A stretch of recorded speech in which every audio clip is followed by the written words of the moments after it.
बहुत समय पहले की बात है। एक विशाल और समृद्ध राज्य पर राजा महाराजा शासन करता था।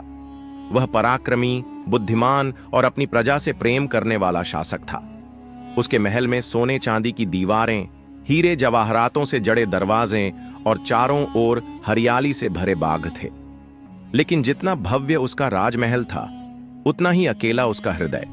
राजमहल की भीड़, संगीत और नृत्य के बीच भी उसके जीवन में एक खालीपन था।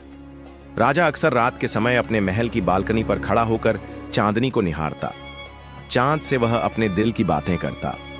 हे चांद, तू हर रात आकर अंधेरे को रोशन कर देता है, पर मेरे दिल का अंधेरा कब मिटेगा? क्या कभी कोई ऐसी आत्मा मिलेगी जो इस तन्हाई को समझे? मुलाकात का पहला दिन। एक दिन राजा अपने शिकार पर निकला। जंगल की गहराइयों में उसने एक मधुर आवाज सुनी। वह आवाज इतनी सुरीली थी कि राजा का घोड़ा भी थम गया। राजा उस ओर बढ़ा और उसने देखा कि एक युवती नदी के किनारे बैठी गा रही थी। उसके चेहरे पर मासूमियत और आंखों में अजीब सी चमक थी। हवा उसके बालों को धीरे धीरे हिला रही थी और सूरज की किरणें उसके चेहरे पर ऐसे पड़ रही थीं जैसे कोई स्वर्गीय आभा हो। राजा ठिठक गया। उसने अपने जीवन में न जाने कितनी सुंदर स्त्रियां देखी थीं, लेकिन यह युवती अलग थी। उसके चेहरे पर बनावट का अहंकार नहीं था, बल्कि सादगी और आत्मा की शांति झलक रही थी। राजा ने पास जाकर कहा, देवी, आपकी आवाज ने तो जंगल को भी मंत्रमुग्ध कर दिया। क्या मैं जान सकता हूं आप कौन हैं? युवती ने मुस्कुराकर उत्तर दिया, मैं रागिनी हूं, पास के गांव की बेटी। जंगल और नदी ही मेरे मित्र हैं। मैं इन्हें गाकर खुश रखती हूं। राजा ने पहली बार अपने दिल में हलचल महसूस की। वह चाहता था कि यह क्षण यहीं ठहर जाए।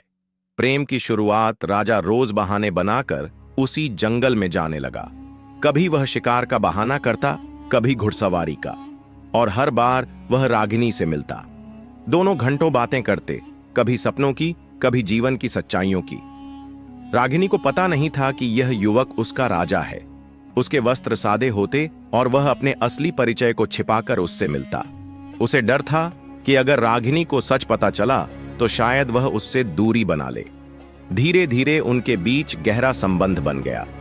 रागिनी ने पहली बार किसी से अपना दिल खोला। मैंने हमेशा चाहा कि कोई ऐसा हो जो मेरी बातों को समझे, जो मुझे मेरी सादगी के लिए चाहे, न कि मेरे रूप या संपत्ति के लिए। राजा की आंखें नम हो गईं। वह सोच रहा था कि यही तो वह लड़की है जिसे वह वर्षों से ढूंढ रहा था।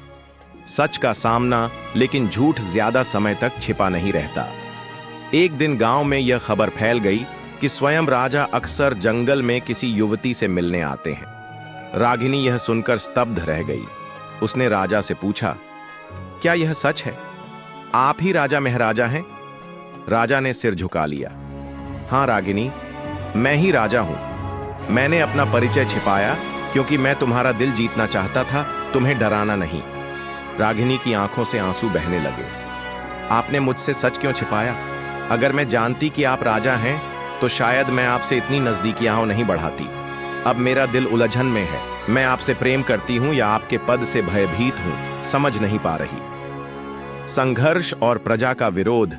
जब यह बात पूरे राज्य में फैली तो दरबारियों और मंत्रियों ने राजा का विरोध किया।